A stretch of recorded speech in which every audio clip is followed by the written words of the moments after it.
এই বাচ্চা সেই 50 বছরের লোকেরও না? না। তাহলে এই বাচ্চা কার? ওনার আগের হাজবেন্ডের, ফার্স্ট হাজবেন্ডের বাচ্চা। ডিভোর্স দেওয়ার পরে সে তার সাথে ইলিগেল রিলেশন করে এই বাচ্চা জন্ম দেয়।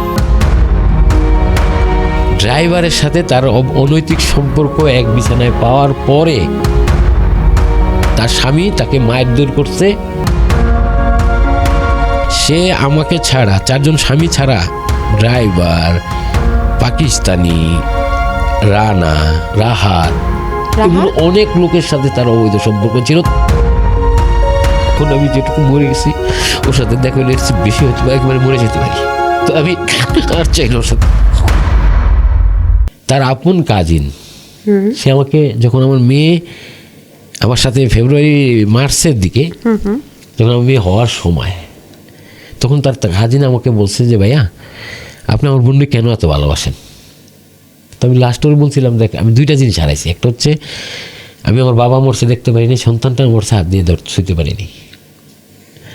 আর ওরে এরপরে ভালোবাসছি, আর ওরে এতটাই বিশ্বাস করি যে যা বলে তাই আমার কাছে সত্য মনে হইতো।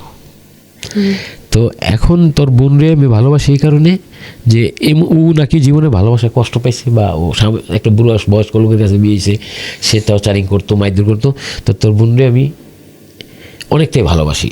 লাস্ট যখন বেশি ভালোবাসা তোর বোনের প্রতি তৈরি হলো তোমার, সেটা হচ্ছে সে আমাকে আমার জন্য বিষ খাইছে, আমার সাথে কথা না বলতে পারে, আমার সাথে ঝগড়া হইয়া বিষ খাইছে, সুইসাইড করতে গেছে, হারপিক খাইছে, ইভেন হাত কাটছে। আপনাকে না পেলে সে বাঁচবে না। উনি হাসলো, ওই ছেলেটা হাসে দিল। কেন? তো আমি বললাম কেন এই বিষয়টা হাসলা কেন? আপনি মিয়া গাদাই রইলেন। আপনি আমার বোন দেখে সত্য বলতে আমি আমার মাও খারাপ হলে বলে দিই আমি এই লোক। উনিও ওর নামটা আমি যে আপনাকে বলছি, উনি যদি এই কথাগুলো শুনে, উনি নিজেও জানে এই কথাটা কে বলছে আমাকে, নিজেও জানবে, কেন ওনার ভিতরে সে বিশ্বাস আছে যে কে বলতে পারে। তখন শুনলাম যে উনি ওই স্বামীর সংসার করতে, দ্বিতীয় স্বামীর সংসার করতে যাইয়া, যদিও আমি গোপন ছিলাম, ওই ড্রাইভারের সাথে তার অনৈতিক সম্পর্ক এক বিছানায় পাওয়ার পরে তার স্বামী তাকে মারধর করছে, তারপরে সে বিষ খাইছে মরার জন্য। এখন আপনি বলেন, যেই মানুষটাকে আমি অন্ধের মতো বিশ্বাস করতাম, সেই মানুষটা সম্পর্কে একটু জানলে কতটা কি মনে। তখন আমি মানুষ না জানোয়ার আমি নিজেই বুঝতে পারতেছি না। ওনার এই হিস্ট্রিগুলো শুনলে মনে হয় যে আমি নতুন একটা গ্রহ থেকে পৃথিবীতে আসছি। এটা কি আপনার বেবি হওয়ার সময় জানছেন? রিসেন্ট বেবি হবে হয়তো মাসখানিকের মধ্যে, এই সময় জানছি।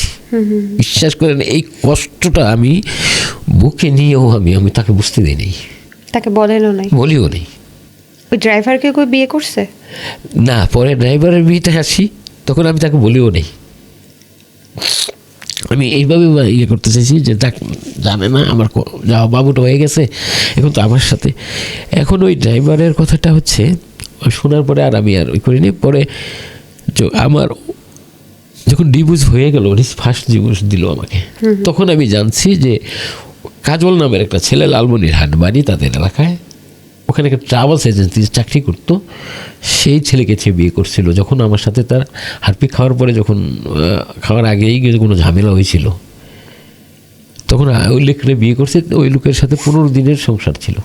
তখন তো আপনাকে বিয়ে করেন না, তখন আপনি বাইরে ছিলেন? হ্যাঁ।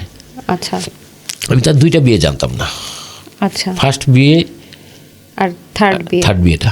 তো ওই কাজলের সাথে কতদিন সংসার? 15 দিনের সংসার ছিল। তার এই হাজব্যান্ড, যে সেকেন্ড হাজব্যান্ড বর্তমানে, সরি তার যে বর্তমান যে স্বামী এবার এখন, মানে উনি তো তাকে এখন বিয়ে করছে না, বর্তমান স্বামী না, মানে সেকেন্ড। আচ্ছা, আপনি কাজলের কথা শেষ করেন, আমি বলে এই যে বর্তমান স্বামী যে কাজলকে উনি 3 লক্ষ টাকা কাজলকে দিয়ে সেপারেট করছে ওনার সাথে।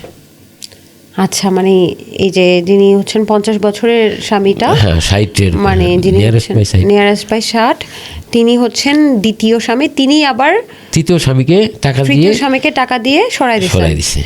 এটা তাদের কথা। আচ্ছা, তারপরে কি হলো? চলে গেল কাজল। হ্যাঁ, কাজল যাওয়ার পরে আমি বাংলাদেশে বিয়ে করছি। আমি এগুলো আমি কিছুই জানতাম না। যখন ডিভোর্স হয়ে যায়, আমি তার আত্মীয় স্বজনের সাথে কন্ট্যাক্ট করা শুরু করি। তাদের ফ্যামিলির আত্মীয় স্বজনের সবার নাম্বার আমি নিছি, সবার সাথে কথা বলছি। সবাইকে শুধু একটা কথা বলছি যে যা হওয়ার তো উনি করছে। আমার বাচ্চাটাকে আমার সাথে একটা দেখা ব্যবস্থা করে দেন, আমার কিছু জিনিসপত্র আছে এগুলো দিয়ে দেন, আর যদি না দেন, জিনিসপত্র নিয়ে গেছিল, আমার কিছু জিনিস জমানো টাকা স্বর্ণ টর্ণ ছিল, ওগুলো বলছি আমার মেয়ের নামে ফিক্সড ডিপোজিট করে রাখেন, দিতে হবে না আমাকে। ও এগুলো নিয়ে গেছে যাওয়ার কিন্তু সময়? সেই যে সময় চলে গেছে আমার কাছে তো কিছুই ছিল না, ওনার কাছেই তো ছিল সব। কত আমার ভরি স্বর্ণ ছিল? 18 ভরির মতো। আর টাকা? 35 লাখ টাকার মতো ছিল। এগুলো আমার বাইরে 35 আমি লাখ যখন চলে টাকা? আসি আমার ওইখানকার দোকান বিক্রি করে নিয়ে আসছি। তাহলে দ্বিতীয় বাচ্চাটা এটা কার, আপনার নাকি তার সাবেক স্বামীর? এখন উনি আমাকে মাঝে মাঝে বলে যে এটা তার, আমার বাচ্চা না। মানে কার বাচ্চা এটা? এটা উনি তো বলতে পারে না, আমি তো যেটুকু মনে করি যে এরকমই তো আমার এখন ধারণা ওনার কথায়।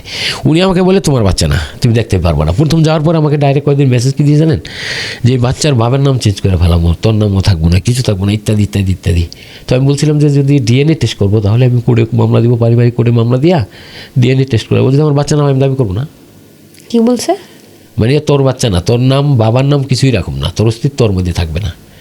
যখন বলছেন যে আমি কোর্টে মামলা দিব তখন? তখন আমি বলছি তাহলে আমি কোর্টে মামলা দিব, যেহেতু তুমি চাইতেছো না আমার বাচ্চা ফেরত দিবা বা আমার বাচ্চা দেখা করার কোনো ওয়ে দিবা না, তাহলে আমি কি পারিবারিক মামলা আদালতে মামলা দিই, তাহলে আমি ডিএনএ টেস্ট চামো, যদি ওনারা দেয় আমার বাচ্চা হয় তাহলে আমার দেখতে দিতে বাধ্য তুমি।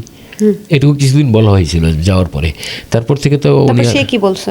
সে কইছে দুনিয়া যা পারস কর, আমার তুই কিছু করতে পারবি না।